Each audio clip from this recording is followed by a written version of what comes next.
Hello बच्चों, आज हम सीखेंगे counting. Green colour, grey colour, red colour, blue colour. Blue colour, one, ONE, one.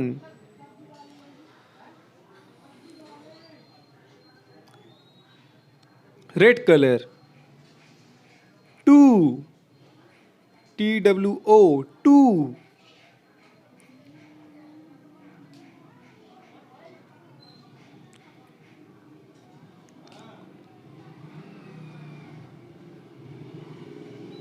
Grey colour, three, THREE, three.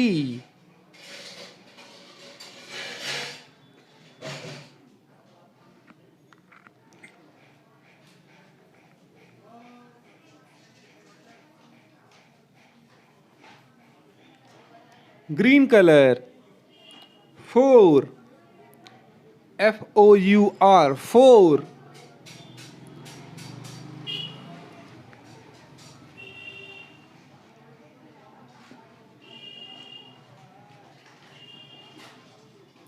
Five, FIVE, five.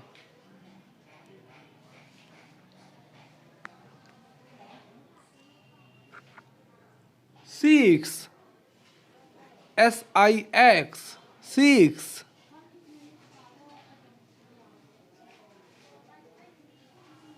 One, two, three, four, five, six.